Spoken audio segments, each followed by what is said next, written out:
Every year in Essex, Vermont, hundreds of players gather for a wiffle ball tournament at a replica of Fenway Park, all to raise money for the Travis Roy Foundation. It's mind-boggling that we're here in Essex, Vermont, in the middle of nowhere, and to think that we'll raise close to $200,000. It's amazing. It's amazing. And the best part, though, is people have a great time doing it.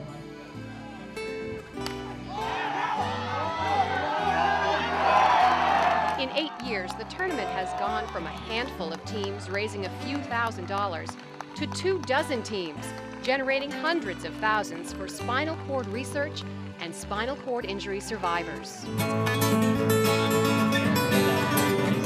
Yeah, nice play. And while everyone is having a blast, the real reason for the games is never far from everyone's mind. Unbelievable. Thank you so much. You're welcome, man.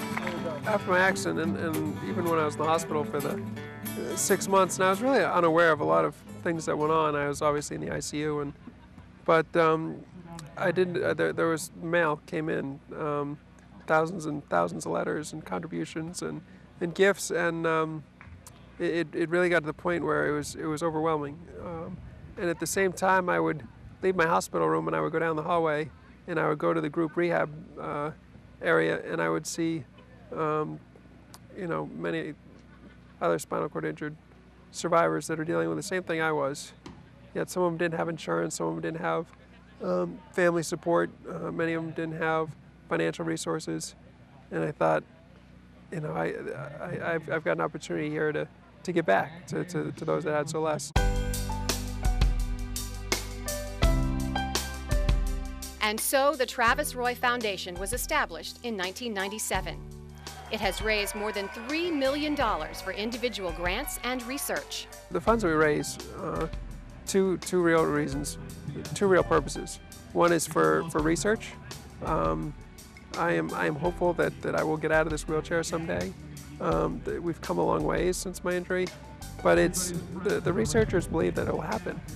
It's a matter of time and more so money. So half the money we raise, we try to put towards cutting-edge research, and the other half goes towards individual grants. And the individual grants range from a wheelchair to help modifications of a ramp to get into a house, some vamp modifications. One of the recipients of a grant from the foundation is Nathan Bourque. It was fantastic in that I applied, and at the next meeting she called and she said, "I've got a check for you." And that was music to my ears. He received $3,000 to help provide hand controls for his van, allowing him to drive on his own. And the wiffle ball tournament is one of the biggest fundraisers, generating about $750,000 since its inception. How many people get to play in Fenway Park in their lifetime? Only about 15,000, other than fantasy games. But this is an exact replica. It's all proportioned to the wiffle ball, and it's the exact same feeling. The beauty of this event, and I've been to a lot of fundraisers, people can't wait to come back. People have a smile on their face from the time they show up until the time they leave. And I don't know another fundraiser that's been going for 8 years that people are still ecstatic to get there.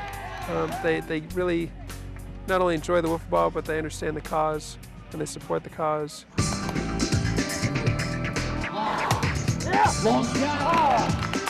But make no mistake, despite the greater cause of raising money, the teams that enter are serious about wanting to win, and the games are intense.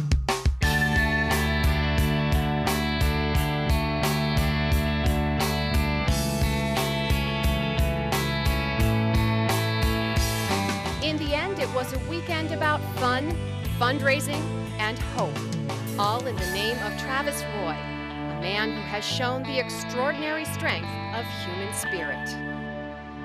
The outreach for people to this moment that still think about Travis and want to help him out is absolutely fabulous. And now they're not just helping Travis out, they're helping out his foundation and therefore helping out everybody else that's in the same boat as him. Just realize how lucky you are, and how you kind of learn not to take the little things too seriously, We leave you with a few final words of inspiration from Travis Roy, which are immortalized on the Rock of Champions at Little Fenway.